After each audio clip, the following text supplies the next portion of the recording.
Le procureur de la République de Grenoble qui s'exprime sur cette violente agression contre un maire en Isère. Une route latérale de la route principale n'a aucune raison en principe de passer devant chez lui lorsqu'il doit, ce voisin, aller à son domicile. Donc il remarque cette présence de ce véhicule. Et puis très peu de temps après, il note que cet homme arrive très rapidement à son niveau et il est aussitôt, sans qu'il ait frappé, sans qu'il y ait le moindre échange verbal entre les deux, frappé au niveau du thorax et frappé au niveau du bras parce qu'il va se défendre immédiatement. Les médecins légistes sur ces blessures objectiveront deux plaies au niveau de l'air cardiaque, au niveau du thorax côté gauche, plaie pénétrante au niveau du deuxième espace intercostal gauche et plaie pénétrante au niveau du sixième espace intercostal gauche. Les médecins légistes relèveront également une plaie transfixiante du biceps gauche, transfixion, c'est-à-dire un coup qui va traverser complètement le biceps gauche. Le maire, dans sa déposition, évoquera ce qu'il estimait être un tournevis, l'arme avec laquelle il avait été frappé. Du fait de ce geste de défense et de la blessure importante que le maire a au niveau du bras, l'individu s'enfuit. Une voisine intervient parce qu'elle entend le maire crier, appelle le fils du maire qui habite à quelques encablures de là, et le fils vient aussitôt au secours de son père. Il compose le 18, il appelle les pompiers. Il est 16h48 quand le fils explique voir arriver à nouveau cette même voiture conduite par l'individu qui avait agressé son père quelques minutes plus tôt. Ils sont tous les deux devant la maison, encore sur la voie publique. Et les dépositions sont concordantes puisque le maire est encore conscient, il est debout. Ils sont tous les deux donc devant le domicile et ils expliquent que la voiture leur fonce dessus. Le fils va préciser qu'il pousse son père sur le côté, dans un buisson sur le côté du mur. Il fait un saut à l'écart pour éviter que l'un et l'autre soient percutés par la voiture. Et la voiture donc ne touche pas le maire et son fils et vient percuter un mur de soutènement qui se trouve donc perpendiculaire à l'angle du mur, un mur de soutènement de la propriété du maire. Le fils tente alors d'empêcher l'individu de sortir de son véhicule. Une bagarre s'ensuit puisque l'individu arrive à sortir du véhicule. Ils se portent des coups mutuellement. Et la voisine qui avait appelé le fils est de nouveau présente sur la voie publique, hurle et leur demande de s'arrêter, ce qui fait cesser cette bagarre. Et l'individu en profite pour s'enfuir en laissant son véhicule donc, qui était hors d'usage suite à la percussion contre le mur. Les gendarmes sont alertés à 17h, mobilisent aussitôt de très importants moyens. C'est d'abord la communauté de Saint-Jean de Bornay qui est activée, puis les gendarmes de la brigade des recherches de Vienne. Et dès le lendemain matin, à 9h, puisque l'individu n'a pas été retrouvé durant la soirée. C'est la section de recherche qui prend la direction d'enquête. Tout ça, jusqu'alors, sous la direction du parquet de Vienne. Le lendemain, à 10h, vendredi, dès lors que ce dossier de nature criminelle a vocation à être instruit par le pôle criminel de Grenoble, le parquet de Vienne se dessaisit au profit du parquet de Grenoble. Et une heure plus tard, une heure et demie plus tard, à 11h30, le parquet de Grenoble est averti du fait que le mis en cause vient d'être interpellé. En fait, à 11h, une habitante de Villeneuve-de-Marcq a aperçu sur la commune de Charentonnet, donc à 10 km au nord de Villeneuve-de-Marcq, a aperçu cette personne qu'elle croit reconnaître, puisque son nom circulait, qu'elle croit reconnaître donc à proximité d'un bois. Les gendarmes se présente immédiatement dans la zone considérée et à 11h30 interpelle donc le mis en cause qui ne va opposer aucune résistance, qui n'était pas armé à ce moment-là. Il est aussitôt placé en garde à vue et va être coopérant durant la garde à vue. En tout cas, en présence de son avocat, il va accepter de répondre à l'ensemble des questions qui lui seront posées par les enquêteurs. Concernant les victimes, le maire donc était dans un pronostic vital engagé puisque la plaie, un des deux coups donnés au niveau du thorax a entraîné la perforation du poumon et donc il souffrait d'un pneumothorax important qui a conduit les médecins dans un premier temps à parler d'un pronostic vital engagé. Il a pu être soigné très rapidement. Ses jours ne sont plus en danger aujourd'hui et on peut espérer qu'il sort de l'hôpital dans les jours à venir. Les médecins légistes ont fixé à 15 jours l'incapacité temporaire totale subie suite à ses blessures au niveau de l'air cardiaque et au niveau du biceps gauche. Le fils, lui, souffre de blessures moins significatives, dermabrasion, une douleur au niveau du rachis. Le médecin légiste a fixé à 8 jours l'incapacité temporaire totale subie par le fils.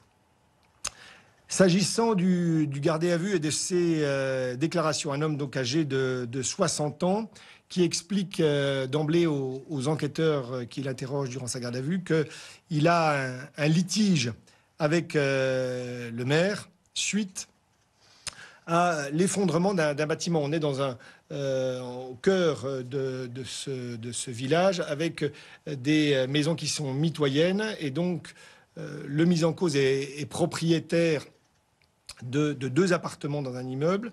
Il y a un 3e appartement qui appartient à un tiers et puis la mairie est propriétaire des combles et propriétaire d'un bâtiment contigu, un ancien commerce sur lequel la mairie avait des projets éventuellement de pouvoir réinstaller d'autres commerces. Malheureusement, ce bâtiment qui a été racheté avait une toiture vétuste et une partie, suite à des intempéries, une partie du toit s'est effondrée et a endommagé un abri de jardin qui appartenait aux mises en cause.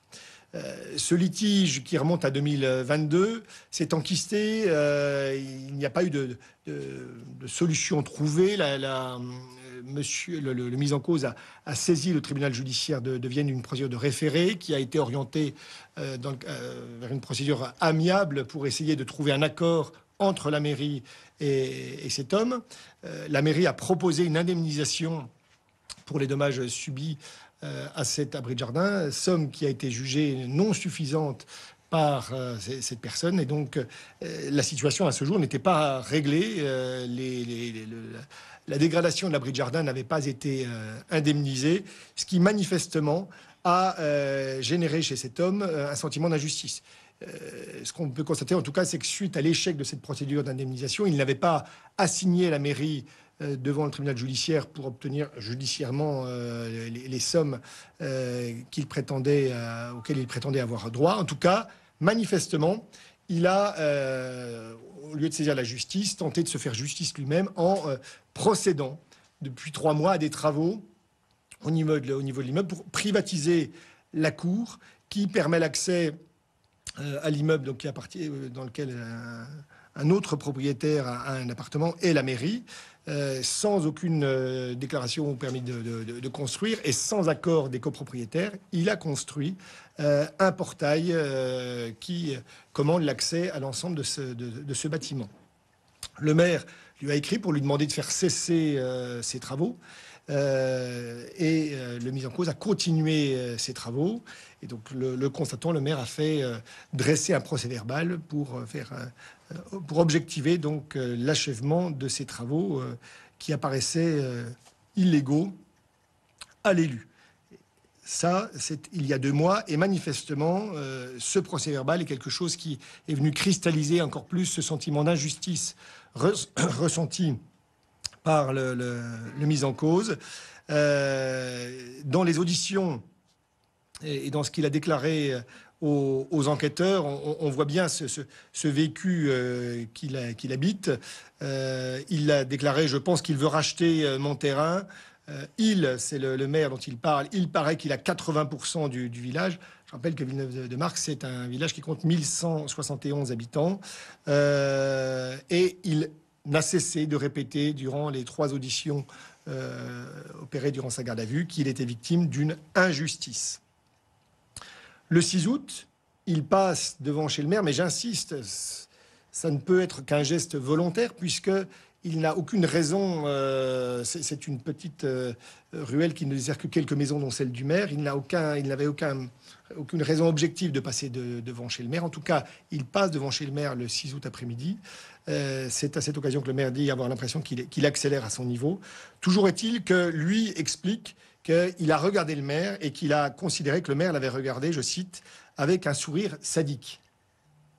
Et donc c'est là aussi quelque chose qui va revenir plusieurs fois durant ses dépositions. Il explique qu'il rentre chez lui et, je le cite, « Je ne sais pas ce qui s'est passé, c'est l'accumulation des choses qui m'a fait péter un plomb.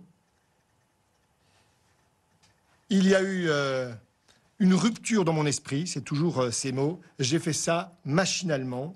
Ça a été un enchaînement. J'étais victime d'une injustice. » Ce sont ces mots. En tout cas, ça va le conduire à se saisir d'une ferraille dans son atelier, un morceau de ferraille, donc pas un tournevis, et de remonter à pied, cette fois, en direction de chez le maire. Et le maire est toujours en train d'enlever son lierre sur la voie publique. Et il le frappe aussitôt. Lui dit « Je le frappe à l'omoplate ». Il ne reconnaît pas l'avoir frappé au niveau de l'air cardiaque, comme cela est objectivé par le constat des médecins légistes.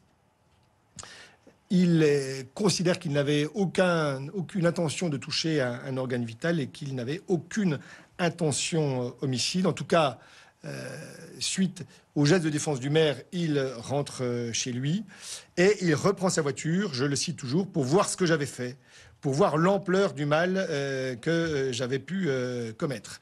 Il revient donc, il est 16h50 devant le domicile, et là, il considère que le maire et son fils se sont jetés, ce sont ces termes, jetés sur ma voiture, et que pour les éviter, il a donné un coup de volant qui l'a amené à percuter le mur de soutènement du mur de la propriété du maire de Villeneuve-de-Marcq.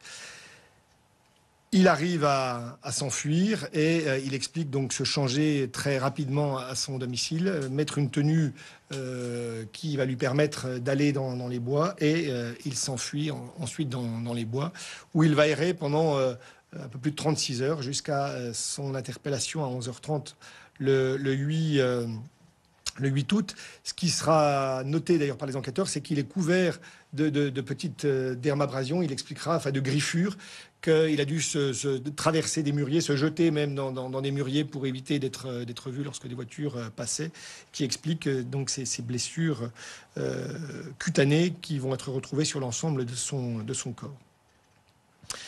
Il a expliqué donc aux enquêteurs qu'il était conscient de ce qu'il avait fait, tout en répétant qu'il n'avait aucune intention homicide. Les premiers coups, il n'a pas frappé, selon lui, dans une zone vitale. Et ensuite, sur l'épisode de la voiture, c'est les victimes qui sont les auteurs en s'étant jetés sur la voiture et qui l'ont conduit à faire un écart. Il n'avait aucune intention, selon lui, de leur foncer dessus.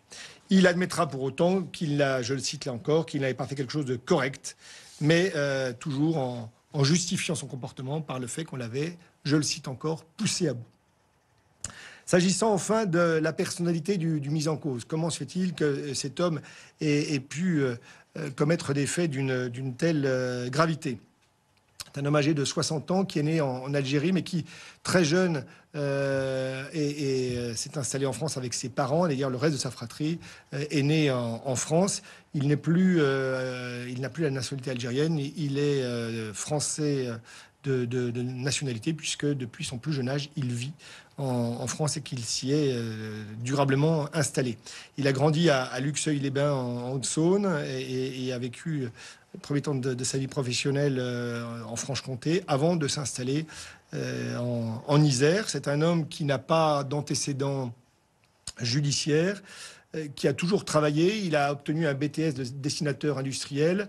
Il prétend, ça sera vérifié, notamment avoir travaillé de nombreuses années chez Valeo, l'équipementier automobile, est à l'origine de plusieurs brevets déposés par cet équipementier automobile. Il faudra vérifier ce point. En tout cas, suite aux soucis rencontrés par la société Valeo dans les sites qu'elle possède en Isère, il a perdu son travail en 2021 et depuis, il a exécuté quelques contrats à durée déterminée. C'est un homme qui avait plutôt réussi dans la vie puisqu'il est propriétaire de 4 appartements, 2 à Bourgoin-Jallieu qu'il loue, 2 à Villeneuve dans cet immeuble dont j'ai parlé, un qu'il occupe et puis un qu'il loue. Il s'est installé à Villeneuve de marque pour s'occuper de sa mère, qu'il a hébergée pendant un temps jusqu'au décès de celle-ci en 2022, qui est d'ailleurs inhumée à Villeneuve de Marque. Depuis qu'il est moins de fait occupé par son travail, il s'est mis à l'écriture de livres. Il a publié deux livres à compte d'auteur, un sur l'instrumentation des véhicules autonomes, un autre sur la formation sur l'intelligence artificielle. Ces 2 livres à compte d'auteur qui sont achetables quand on consulte Internet. Et puis, il était en train de rédiger un nouveau livre sur, je cite, la psyché des machines vivantes. En tout cas, ce qui est saillant au travers des auditions du gardé à vue, c'est vraiment un vécu persécutif et une tendance à la réinterprétation de ce qu'il vit. Je l'ai dit tout à l'heure, il considère que le maire est propriétaire de quasiment 80% du village. Sa sœur a été retrouvée décédée, pendue dans son appartement en avril 2025. Manifestement, à Saint-Étienne, il a été considéré que ce corps était là depuis de très très nombreux mois pendu, ce qui dénote une absence totale de contact entre cette femme et sa famille. Et pour autant, monsieur considère aujourd'hui qu'elle a été assassinée parce qu'elle avait un problème avec son bailleur.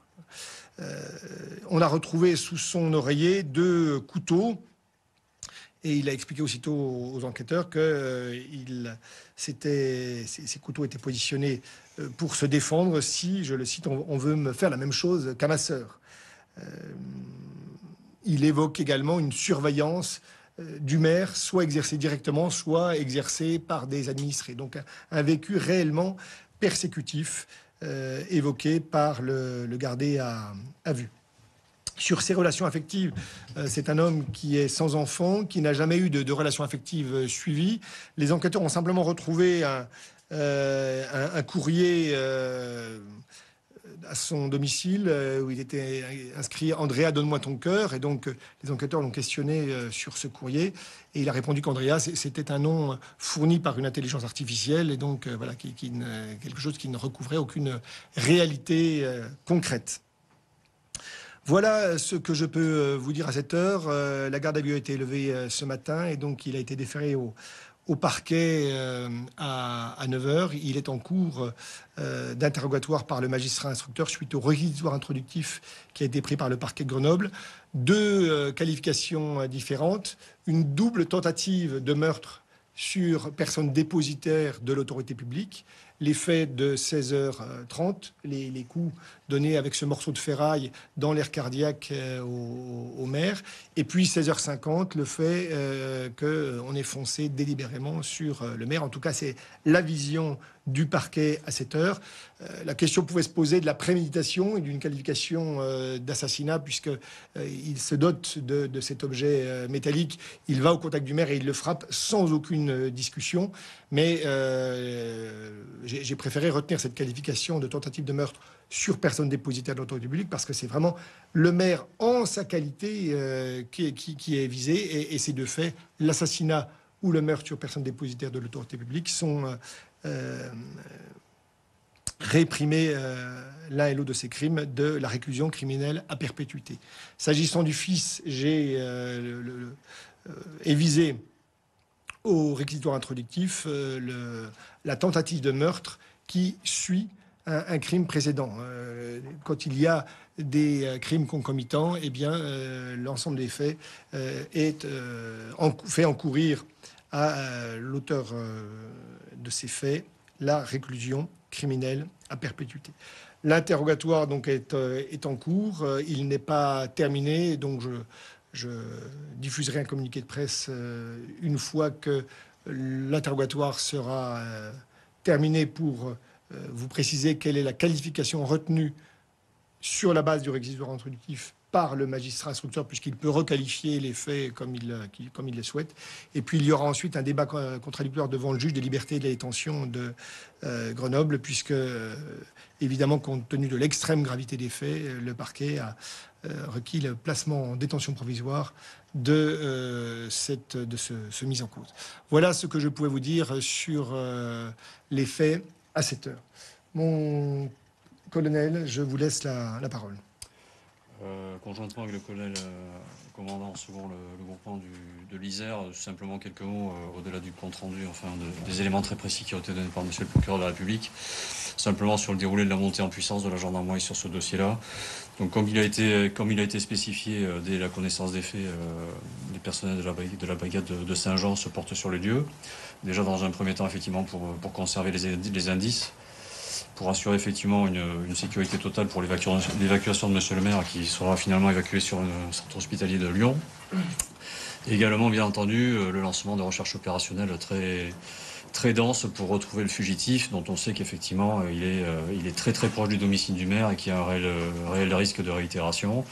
Concernant la section de recherche, 6 personnels se transportent immédiatement sur les lieux. Afin effectivement d'appuyer la brigade de recherche de Vienne, qui à ce moment-là est saisie par le parquet éponyme des investigations, et également, surtout, avec des personnels qui restent au siège de la section de recherche pour s'assurer du traitement de toutes les données numériques. J'englobe là-dedans évidemment la téléphonie, concernant principalement le mis en cause, puisqu'on lui connaît à ce moment-là 2 lignes téléphoniques, et également les investigations en milieu ouvert, étant entendu qu'à ce moment-là, on pense que c'est quelqu'un qui a un profil numérique normal. Il s'avérera qu'effectivement, il est très peu sur les réseaux sociaux et qu'il donne finalement assez peu de prise aux enquêteurs pour avoir des éléments sur son relationnel habituel ou sur ce qu'il aurait fait dans la journée par le recours à des traitements, enfin à des entités comme Facebook ou autre chose. Donc il s'avère rapidement que les deux téléphones dont il était titulaire, il n'en est pas porteur, puisqu'ils sont assez rapidement retrouvés en perquisition. Et donc on a assez peu de prise numérique sur cet individu-là, ce qui est un petit peu paradoxal parce qu'effectivement, comme le disait monsieur le procureur, c'est quelqu'un qui est très en pointe dans ce domaine-là et qui se définit comme autodidacte, mais qui a de réelles et de solides connaissances, notamment en intelligence artificielle.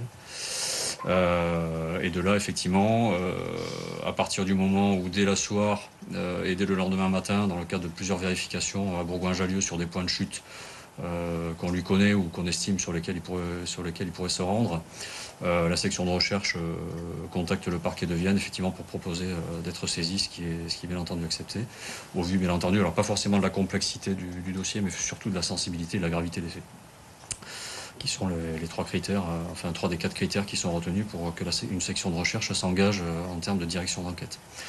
On muscle bien entendu le dispositif dès le lendemain matin pour assurer tout ce qui est contact avec les familiers. Il s'avérera qu'effectivement on a assez peu de prise sur les deux frères qu'on lui connaît, effectivement, qui sont assez peu enclins à venir nous voir et nous donner des éléments. D'autant plus qu'ils ont des contacts très sporadiques avec le mis en cause, tous les 15 jours, toutes les 3 semaines, et quelques contacts téléphoniques, mais qui se sont manifestement espacés dans les derniers temps, sans qu'il soit possible à ce stade de dire si effectivement ça a un lien avec le changement de comportement du mis en cause vis-à-vis du litige qui l'opposait à la mairie. Donc le dispositif est musclé, on fait plusieurs vérifications en divers points du territoire, notamment, enfin tout est concentré sur Rhône-Alpes, dans le 74, principalement à Bourgoin, aussi à Givors, puisqu'on a effectivement une personne qui prend attache avec lui à plusieurs reprises, bien qu'il ait plus ses téléphones avec lui pour s'enquérir de ses nouvelles. Ces vérifications s'avèreront négatives. Et finalement, comme le décrivait très bien monsieur le procureur de la République, c'est une riveraine qui connaît effectivement le fond de l'affaire, puisqu'elle connaît à la fois le mis en cause et la victime, qui nous le désignera comme déambulant sur la voie publique sur la commune de Charentonnet.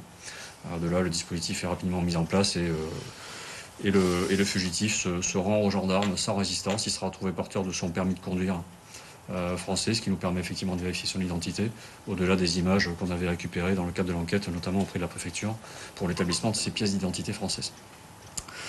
La garde à vue se déroule bien. Je ne reviendrai pas sur les éléments qui ont été communiqués par monsieur le procureur concernant la psychologie estimée à ce stade du mis en cause.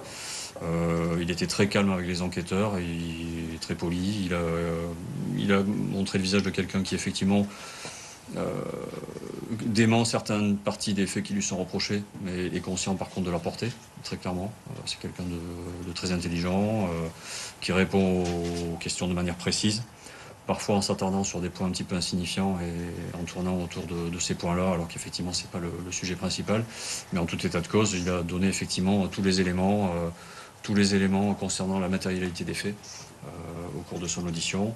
Et comme le rappelait monsieur le procureur de la République, les éléments constitutifs ne font pas débat à ce stade. En tout cas, c'est une très grande satisfaction que le mis en cause ait pu être interpellé avant une possible sortie de l'hôpital du maire, parce que le maire avait fait état, bien évidemment, de sa grande anxiété quant au risque de renouvellement des faits si ce fugitif était encore en vie. Et quand on mesure au vu de ses déclarations, ce qui l'a motivé à agir, effectivement, le risque de réitération était potentiellement élevé. Donc c'est particulièrement satisfaisant qu'il ait pu être interpellé à bref délai. Colonel, d'autres choses à ajouter? Non, c'est juste préciser que l'engagement du dispositif a été fait immédiatement. Le corps en compagnie de Vienne, qui était ce jour-là en inspection sur la communauté de brigade locale, a pu être présent tout de suite et prendre en compte le dispositif avec une montée en puissance très rapide, puisque très rapidement, 46 personnels ont été engagés sur zone de manière à pouvoir suivre toutes les pistes et assister la brigade de recherche et les autres acteurs de la problématique. Très rapidement, on a préparé aussi d'autres moyens à mettre en œuvre. On a fait venir des chiens Saint-Hubert de manière à essayer de retrouver les pistes de fuite, chiens piste aussi. On a préparé l'hélicoptère, les drones, etc., que nous n'avons pas utilisés par manque d'orientation ou de précision sur la zone de destination. Et ensuite, au fur et à mesure que les heures se passaient, un système de recherche, un escargot, allant du plus proche au plus large, a été mis en place de manière à s'assurer de la non-présence de l'individu à proximité. Et comme on le voit bien, plus on avançait, plus l'individu s'éloignait et on le retrouve donc 36 heures après à pratiquement 10 km de la zone d'action.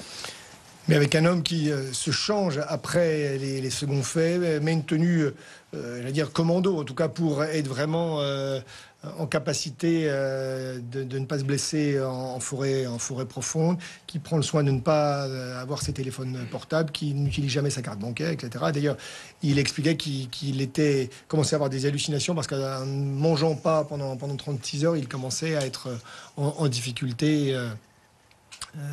Voilà ce qui peut être dit. Quelques questions? Oui, j'ai une question. Je pense qu'il n'a pas eu encore le temps de voir un psychologue. Mais du coup, Non, durant le... Est-ce qu'on peut envisager que cette personne soit atteinte d'une maladie mentale Alors, ça, c'est précisément l'intérêt d'une information judiciaire. Durant le temps de la garde à vue, on peut éventuellement envisager des examens très lacunaires, parce que vraiment très contraints par le temps. Quand il y a un jugement, une comparution immédiate qui est envisagée, là, on part sur du temps long. C'est une information judiciaire qui est en cours. Si cette qualification criminelle est retenue tout au cours de la formation judiciaire, c'est une cour d'assises qui aura vocation à juger ces faits-là. Donc on est sur du temps long, effectivement, avec l'organisation d'expertise psychologique, d'expertise psychiatrique par le magistrat instructeur. Et c'est à ce moment-là qu'on pourra avoir une vision des faits. La question qui sera centrale de la personnalité de l'individu et de sa responsabilité, parce que c'est cela qui est en jeu, avec la possibilité d'une altération ou d'une abolition du discernement.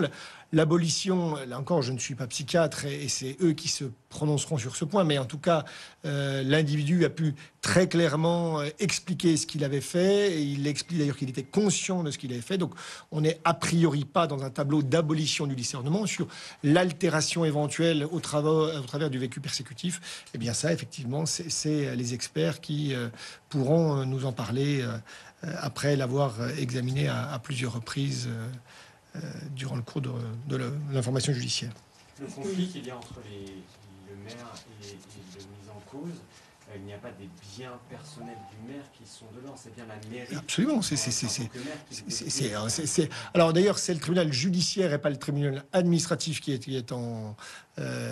avait été saisi, parce que c'est un bien privé de la mairie, c'est un commerce qui est racheté puisqu'il avait fermé, avec ses volontés des mairies parfois de redynamiser le tissu local. Bon, avec finalement des dégradations graves dont va être victime ce bâtiment, mais c'est un bien privé de la mairie, rien à voir avec les biens personnels du maire. Oui.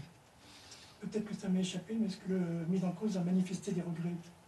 Oui. En tout cas, il a expliqué, en tout cas, que tout ça était allé trop loin et qu'il était prêt à indemniser le maire, mais en même temps, voilà, il dit ça et très vite il se victimise en disant que tout ça est quand même lié à une injustice. Voilà, donc il y a quand même eu des propos, effectivement, où il a dit clairement qu'il voulait indemniser, en tout cas, le maire pour les préjudices corporels qu'il avait subis.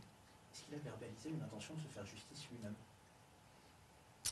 Précisez votre question. Est-ce qu'à un moment, il a dit qu'il avait agressé le maire parce que directement il était victime d'une injustice et qu'il voulait se faire justice lui-même? Ça, il ne le dit pas.